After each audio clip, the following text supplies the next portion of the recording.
그냥 묵직하고 안정적이고 어떤 그냥 군더더기가 없는, 나는 적당히 편하면서 어느 정도 손맛도 좀 충족을 시켜주는. 아, 화질 좋다. 이 두 차의 실내외 디자인 차이도 두 차의 실연비 차이는, 자, 먼저 탄 차는 도요타 크라운 2.5 하이브리드입니다. 제 뒤에 그랜저 하이브리드가 따라오고 있고요.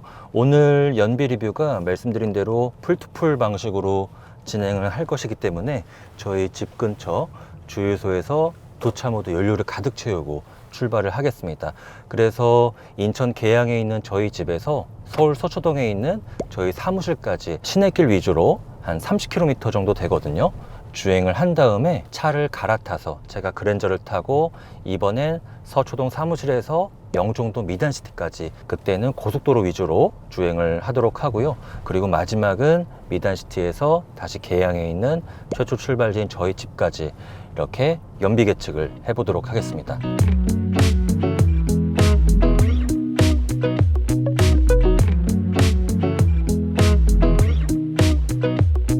자, 저희는 기름 가득 채우고 트립 컴퓨터도 리셋하고 출발을 시작했고요.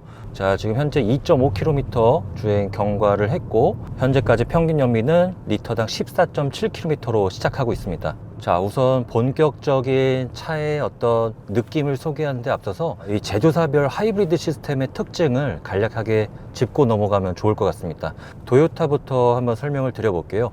우선 도요타는 하이브리드를 가장 먼저 시작을 했죠. 이 각 제조사마다 요즘에는 하이브리드 차가 정말 많이 나오고 있지만 구조적인 차이점이 뚜렷합니다. 네, 도요타 같은 경우는 직병렬 하이브리드 시스템을 사용하는데 기본적으로 전기 모터 2개에서 3개를 사용합니다. 이 차 같은 경우는 전기 모터 3개가 들어가서 전기식 4륜구동 시스템 E4를 지원하고 있고요. 아무래도 다른 제조사와 비교해서 전기 모터의 개수가 좀 많다 보니까 확실히 중저속 구간에서 EV 모드로 끌고 가는 시간이 다른 브랜드보다는 조금 더 긴 편입니다.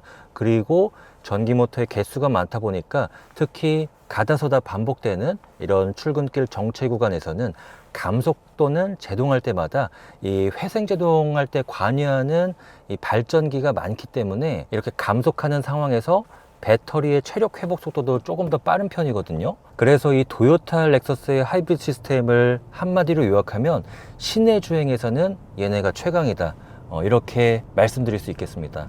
자, 그리고 뒤에 따라하고 있는 현대 그랜저 하이브리드. 네, 현대차 같은 경우는 비교적 심플한 구조를 사용하고 있습니다.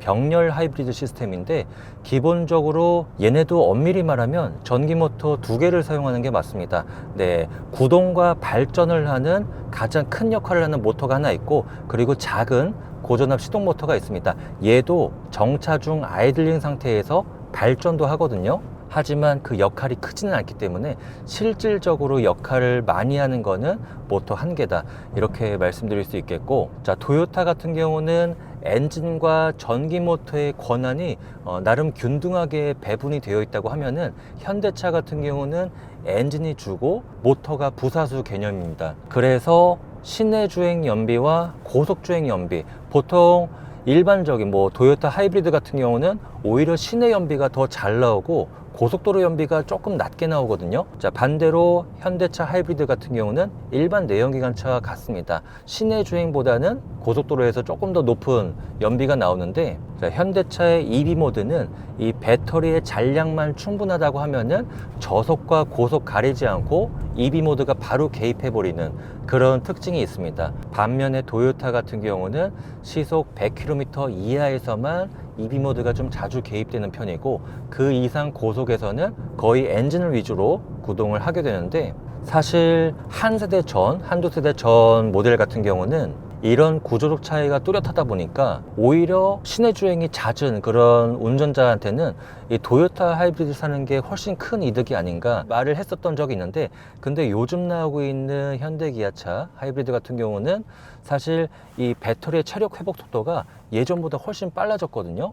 그래서 EV 모드가 고속까지 자주 개입되긴 하지만 그래도 감속하는 상황에서는 또 회생제동을 이용하거나 아니면 엔진으로도 배터리를 충전해 주기 때문에 회복 속도가 굉장히 빨라졌습니다. 자, 그래서 요즘 근래의 하이브리드 차는 구조적 차이는 있을지언정 전반적인 효율은 상향 평준화가 됐다, 이렇게 말씀드릴 수 있겠고요. 사실 이렇게 구조적 차이로 접근하면은 일반 소비자 입장에서는 오히려 더 어려우실 수가 있는데, 근데 그냥 심플하게 말씀드리면은 구조적 차이는 브랜드별로 뚜렷하지만 전반적인 효율에 상향 평준화가 왔다, 이렇게 이해하시면 되겠습니다. 자, 그래서 지금 타고 있는 크라운 하이브리드, 일단 구동계는 굉장히 익숙한 구성을 가지고 있습니다.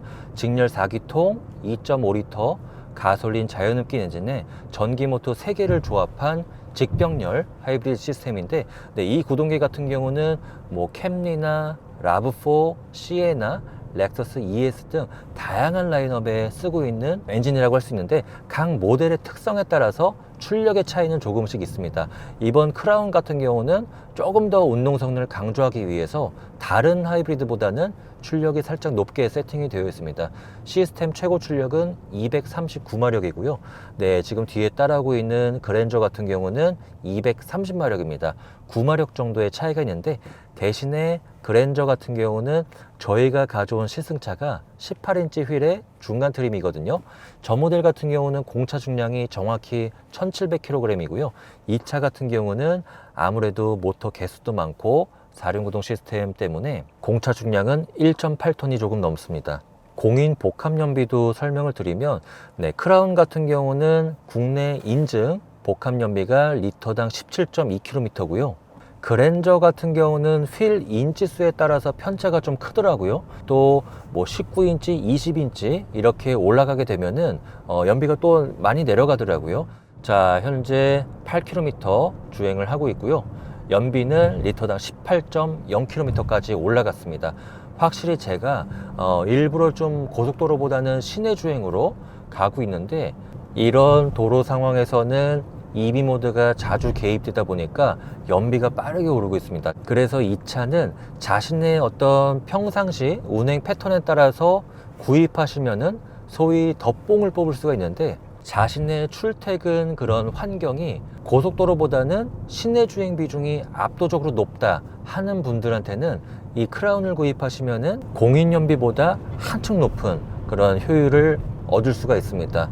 요즘에 또 워낙 휘발유 가격이 올라가서 연료비가 좀 부담스러울 수가 있는데, 그렇다고 전기차를 구입하자니 뭔가 좀 찝찝한 부분이 있고 충전 스트레스도 받을 것 같고, 그래서 저도 요즘에 뭐 다양한 브랜드의 신차를 타고 있지만 지금 시점에서 선택할 수 있는 가장 합리적인 차는 하이브리드가 맞는 것 같습니다. 한 번 주유로 1000km 이상 달릴 수가 있고, 또 출퇴근 주행할 때는 실연비가 요즘 뭐 모든 차들이 거의 다 비슷한 것 같아요. 실연비는 대부분 리터당 20km대를 뽑아내고 있고. 자, 저희는 열심히 달려서 현재 이수교차로 진입을 했고요. 현재까지 주행거리는 25.8km, 연비는 리터당 21.9km가 나오고 있습니다.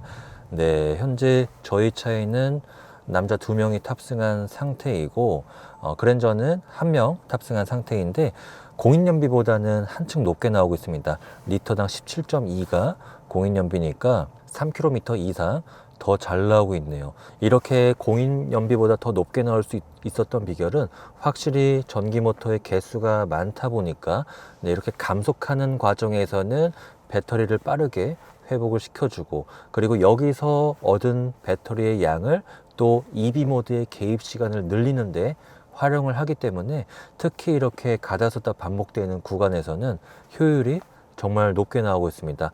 이렇게 뭐 길이 5m짜리 대형 세단이 사실 이렇게 리터당 20km 넘는 수치는 예전에는 뭐 소형 디젤차 이런 차들을 탔을 때만 볼 수 있었던 숫자인데, 네, 이런 육중한 덩치의 가솔린 세단이 리터당 20km 이상 나오는 게 신기하네요. 자, 그래서 저희가 1차 목적지까지는 5km 정도 남았는데, 네, 사무실 도착해서 중간 결과 말씀드리도록 하겠습니다.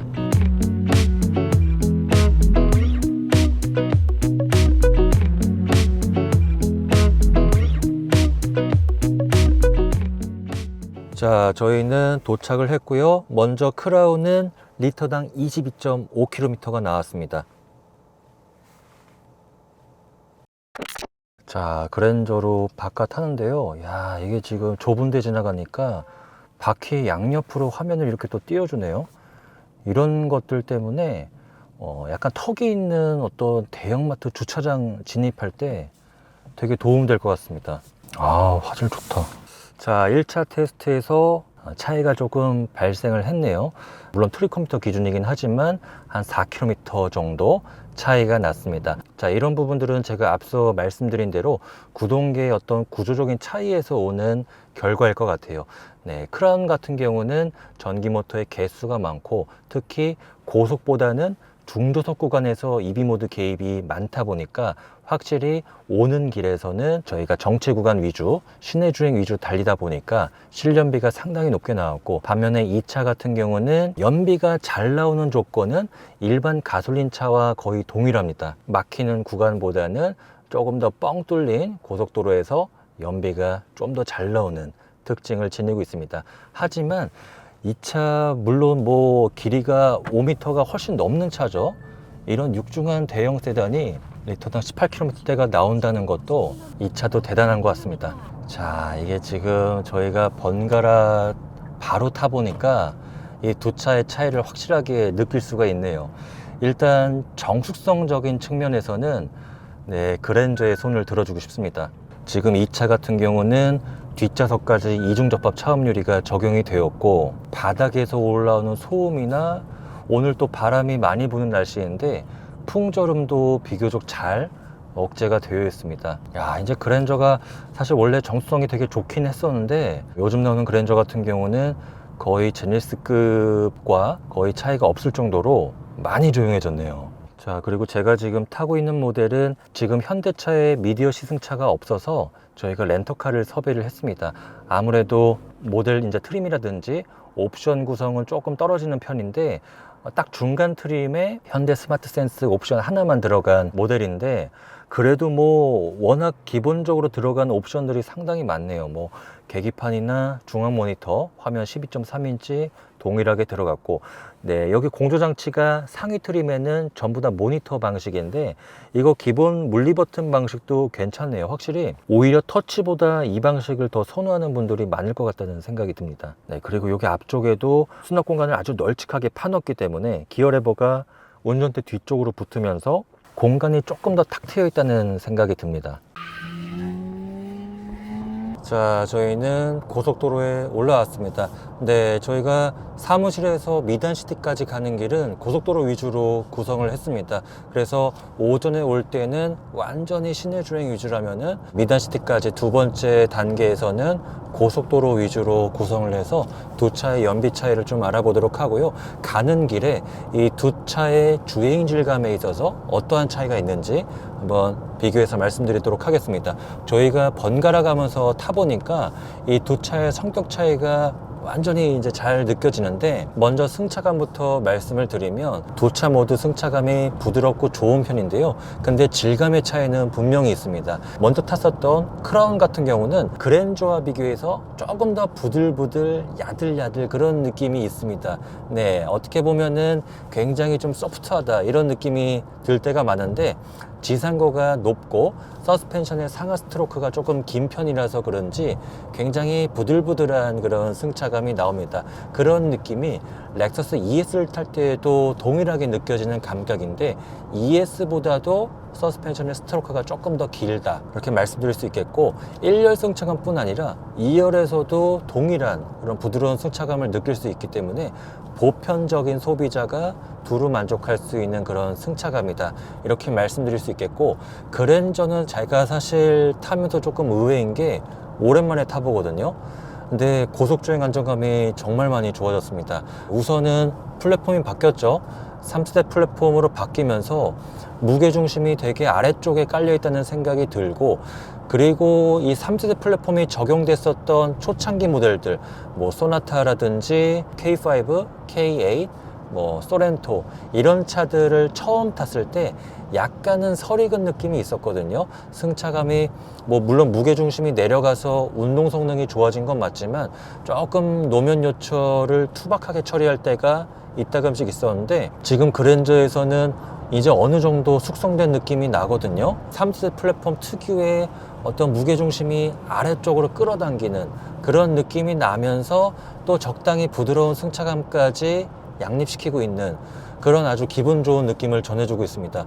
그래서 제가 지금 시속 80에서 100km 정도로 왔다 갔다 주행을 하고 있는데 고속주행 안정감은 이 차가 조금 더 나은 것 같아요. 네, 중심이 되게 아래쪽으로 깔려 있다는 생각이 들면서, 그리고 이전 세대 그랜저까지만 해도 이게 고속으로 가도 이 스티어링이 지나치게 가벼워서 이게 주행 안정감을 조금 해치는 그런 요소로 작용을 했는데, 이번 그랜저는 이제 컬럼 타입에서 렉 타입 스티어링으로 바뀌면서 기존에는 없었던 이 운전대에 쫀쫀한 느낌이 생겼거든요. 무게감도 적당히 무겁습니다. 그래서 이런 느낌은 저속에서도 동일하기 때문에 오히려 가벼운 운전대를 좋아하시는 여성 운전자라든지 오히려 이 세팅을 별로 안 좋아하실 것 같은데, 어쨌든 이런 묵직하고 안정감 있는 느낌을 선호하는 분들이라면은 이번 그랜저 세팅은 상당히 좋아하실 것 같습니다.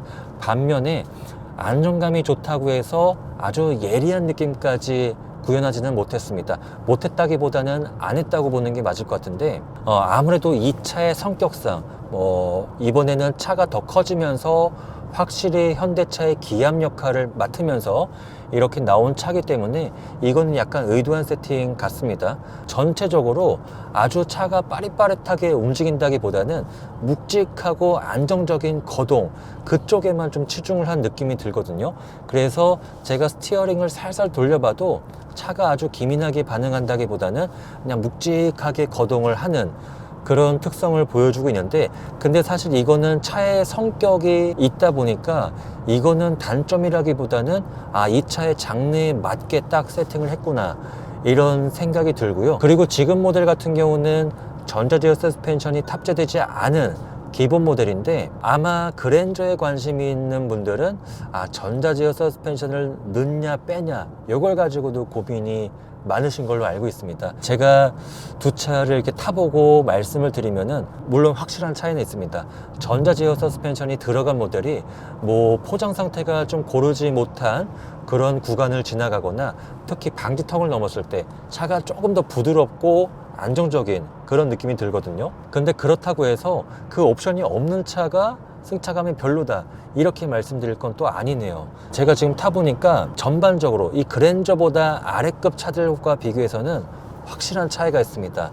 이 차가 훨씬 편안한 느낌이 있고요.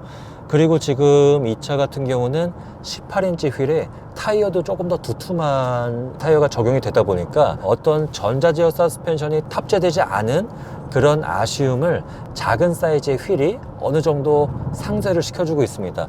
전반적인 승차감 느낌도 상당히 괜찮고요.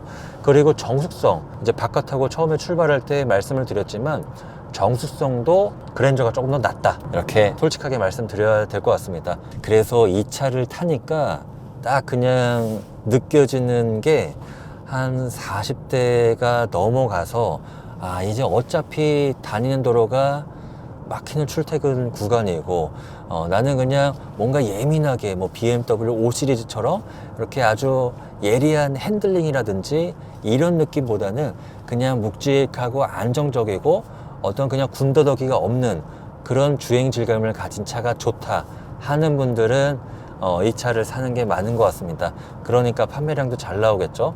반대로 크라운 같은 경우는 상대적으로 손맛이 조금 더 있습니다. 스티어링도 물론 아주 기민하게 돌아나가는 차는 아니지만 그래도 이 쫀쫀한 감각을 가지고 이 굽이길을 돌아나갔을 때 조금 더 손맛이 느껴지는 그런 느낌이 있고요. 서스펜션의 스트로크도 제법 있지만 굽이길을 달릴 때 조금 더 리듬감 있게 달릴 수 있는 그런 차이기 때문에 그랜저보다는 연령대가 조금 낮은 한 40대 초반까지 30대에서 40대 초반 그 정도의 연령대이면서 나는 적당히 편하면서 어느 정도 손맛도 좀 충족을 시켜주는 그런 차가 좋다 아직까지는 하는 분들한테는 조금 심심한 그랜저보다는 생동감 있는 크라운을 추천드리고 싶습니다. 자, 제가 정수성 얘기한 김에 한번 소음도 측정해 보도록 하겠습니다. 자, 현재 시속 80km에서 한번 측정을 해 볼게요. 네, 62에서 63 데시벨 정도가 나오네요. 저희가 이제 미단시티 경유지 도착한 다음에 다시 한번 중간 결과 말씀드리도록 하겠습니다. 자, 저희는 두 번째 경유지인 미단시티에 도착을 했고요. 연비 결과 말씀을 드리면 그랜저 하이브리드는 리터당 20.1km가 나왔고요. 크라운은 23.1이 나왔습니다. 네, 오전 기록보다는 조금 차이가 좁혀졌죠. 아무래도 고속도로 비중이 높아지다 보니까 그랜저가 차이를 조금 좁히는 모습을 보여줬습니다. 자, 도착한 김에 이 두 차의 실내외 디자인 차이도 간략하게 알아보도록 하겠습니다. 자, 확실히 이렇게 나란히 세워놓다 보니까 크라운의 차체 높이가 조금 더 높은 모습을 볼 수 있습니다. 차체 길이는 반면에 그랜저가 조금 더 길죠. 너비 역시도 그랜저가 조금 더 넓은 모습을 보여주고 있습니다.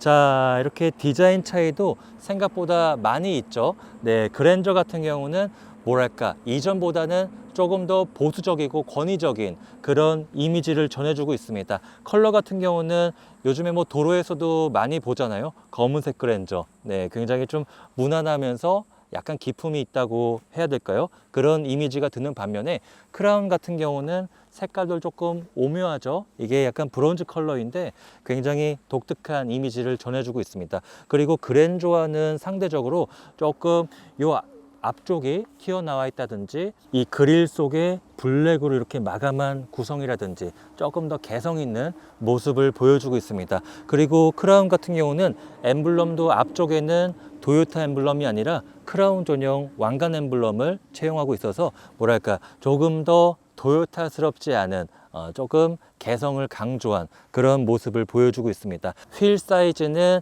그랜저는 저희가 가져온 차 기준으로 18인치 휠이 적용이 되었고 크라운은 한 가지입니다. 21인치 휠이 적용이 되었습니다. 자, 옆모습에서도 두 차의 디자인 차이가 조금 느껴지시죠? 크라운 같은 경우는 이 뒷유리가 완만하게 떨어지는, 이렇게 매끈하게 홀을 그리는 그런 디자인을 갖추고 있습니다. 전형적인 패스트백 형태죠. 자, 그러면서 이런 도어의 캐릭터 라인도 조금 이런 볼륨감을 강조한 그런 느낌이 들어서 차가 역동적이다, 이런 느낌을 전해주고 있습니다. 자, 그랜저 같은 경우는 상대적으로 굉장히 좀 평평하고 각을 많이 강조한 그런 모습을 보여주고 있습니다. 이번 그랜저는 이 1세대 그랜저의 디자인을 오마주해서 이런 뒤쪽에 커터 글라스가 마련이 되었죠. 네, 그리고 도어 손잡이도 평소에는 이렇게 들어갔다가 문을 열게 되면 이런 식으로 나오게 됩니다. 네, 공기 저항을 좀 줄이기 위한 요소인 것 같은데 이렇게 닫게 되면은 굉장히 좀 심플하다, 차가, 그런 느낌을 전해주고 있습니다.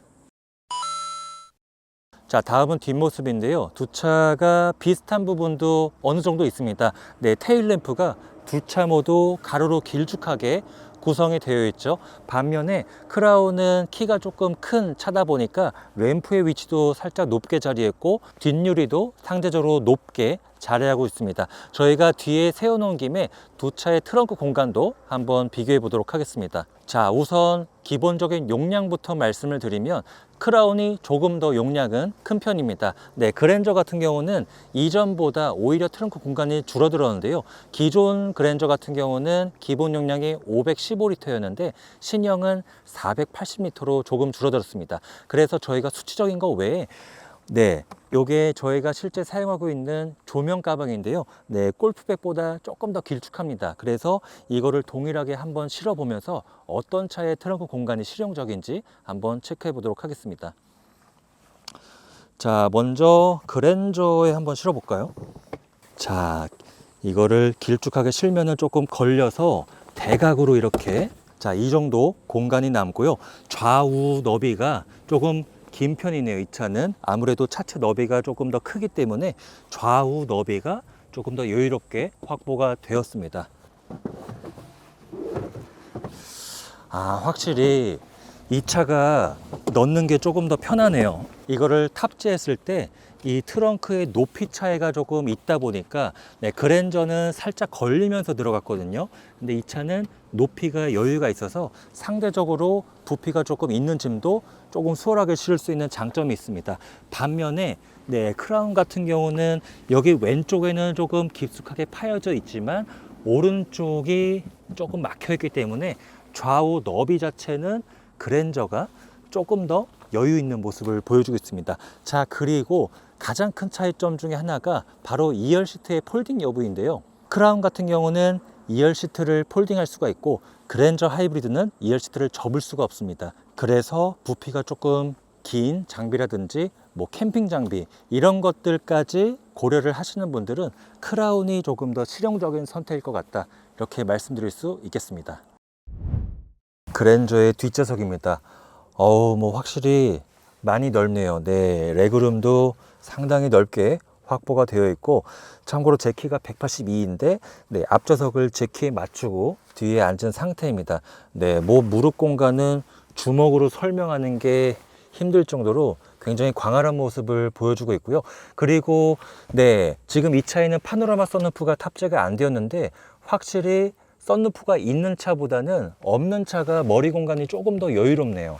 네, 제가 이 팟선이 들어간 차는 제 키 기준으로 머리가 좀 걸렸었거든요. 근데 없는 차는 조금 여유 있는 모습을 보여주고 있습니다. 네, 뭐 그리고 시트의 착좌감이라든지 전반적인 구성은 뭐 그랜저답게 좋습니다. 근데 이렇게 네, 암레스트도 좀 긴 편이죠. 이쪽에도 컵홀더 외에 추가적인 수납 공간도 이렇게 마련이 되었고요. 네, 그리고 앞쪽에는 송풍구 그리고 C타입 USB 포트 2개 이렇게 구성이 되어 있습니다. 네, 그리고 또 뒷좌석에도 3단계 열선 시트가 적용이 되었고요. 전반적으로 광활하고 좋네요. 바로 이어서 크라운에 타보고 비교해서 말씀드려 보겠습니다.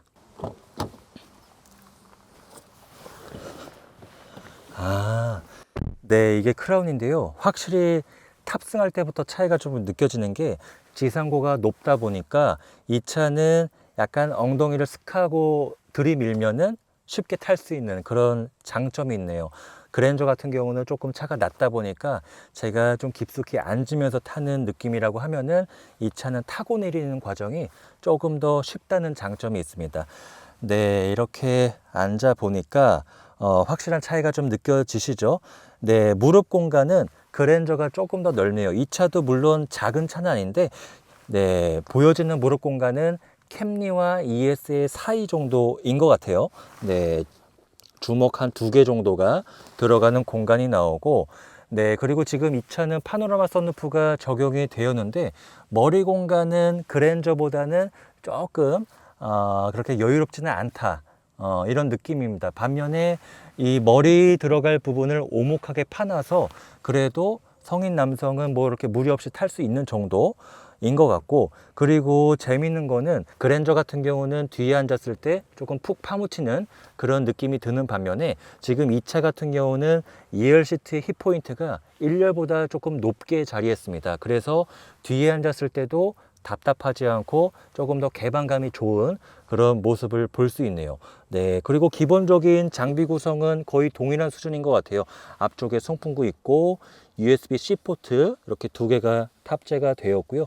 열선 시트도 뒷좌석에 적용이 되었습니다. 뭐 이 차도 착자감이 괜찮네요. 괜찮은데 굳이 비교를 해보면은 이제 2열 시트의 착자감은 크라운이 조금 더 나은 것 같아요. 그랜저 같은 경우는 쿠션이 살짝 딱딱하다는 느낌이 드는 반면에 이 차는 나름 좀 푹신한 편입니다. 그래서 약간 소파에 앉은 듯한 그런 느낌도 드는데 그런 느낌을 주는 게 또 헤드레스트도 있습니다. 네, 여기 가까이 보시면은 그랜저는 헤드레스트가 조금 딱딱한 편이었거든요. 근데 이 차는 네, 끝단이 약간 윙 타입으로 이렇게 설계가 되었죠. 네, 그리고 푹신푹신하기 때문에 제가 이렇게 목 기대에 앉았을 때 조금 편하게 머리를 지지해주는 그런 느낌이 이 차가 조금 더 좋습니다. 자, 저희는 실내 디자인 살펴보고 이제 마지막 계측을 해보려고 합니다. 다시 크라운의 운전대를 잡았고요. 최초 기름 넣었던 주유소에 가서 두 차 모두 기름 가득 채워서 실제 연비 차이 알아보도록 하겠습니다. 자, 그 전에 이동하면서 저희가 이제 오늘의 큰 비교 시승의 틀은 연비 비교이지만 저희가 또 주행 성능 차이도 알아보기 위해서 어제 계측기를 붙이고 두 차의 정지 상태에서 시속 100km 가속 시간, 그리고 시속 100km에서 완전 정지한 데까지 필요한 제동 거리, 이렇게 계측을 했었거든요. 잠깐 보시고 오시죠.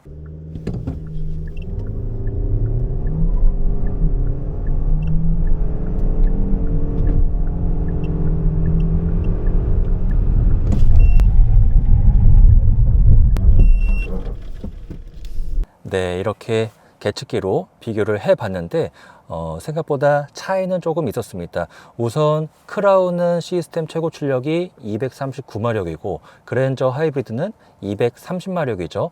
네, 저희가 계측기를 확인해 보니까 정지 상태에서 시속 100km 가속 시간은 크라운 같은 경우는 7.6초에서 7.8초 사이를 기록한 반면에 그랜저는 조금 빨랐습니다. 7.1초에서 7.3초 사이, 7초 초반대 기록을 보여줬는데요.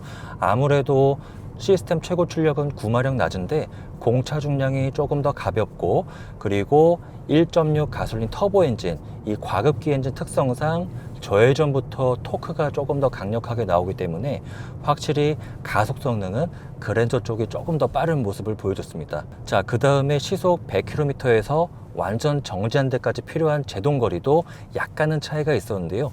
우선 크라운 같은 경우는 초반 제동 거리는 조금 더 짧았습니다. 37m 정도를 기록하다가 한 두 번에서 세 차례 급제동을 반복하다 보니까 39에서 40m까지 조금씩 늘어지는 그런 모습을 보인 반면에 그랜저 같은 경우는 38m대를 꾸준하게 기록을 했습니다. 한 세 차례 정도 꾸준히 기록을 하다가 그 이후부터는 그랜저 역시도 제동 거리가 조금씩 늘어나는 모습을 보이는데, 물론 이거 같은 경우는 뭐 브레이크 디스크나 브레이크 패드의 차이도 있지만 타이어의 차이도 무시할 수 없었던 것 같아요. 그래서 정리를 해보면 보통 저희가 계측기를 달고서 제동거리를 측정할 때 이 승용차 기준으로 제동거리가 40m 안쪽에 들어오면은 제동거리가 상당히 좋다고 이렇게 평가를 하고 있는데, 두 차 모두 40m 안쪽에 들어오는 모습을 보여줬습니다. 자, 저희는 최초 출발지인 저희 집에 도착을 했고요. 두 차 모두 연료를 가득 채우고 실연비를 계산했습니다. 오늘 두 차의 총 이동 거리는 169km고요. 자, 우선 그랜저부터 말씀을 드리면 네, 연료는 15,788원이 들어갔습니다. 네, 해당 주유소의 리터당 휘발유 가격은 1,799원이었고요. 이를 바탕으로 실제 연비를 계산해 보니까 리터당 19.25km가 나왔습니다. 자, 다음은 크라운인데요. 크라운은 13,575원이 들어갔습니다. 이를 바탕으로 이 차의 실연비를 계산해 보니까 리터당 22.39km가 나왔습니다. 그래서 오늘 동일한 이동 거리를 소화한 두 차의 실연비 차이는 약 3km 정도 차이가 발생을 했습니다. 자, 저희가 준비한 오늘의 비교 시승은 여기서 마무리하도록 하고요. 이 두 차 중에 자신의 운행 패턴에 조금 더 맞는 선택을 하셨으면 좋겠습니다. 감사합니다.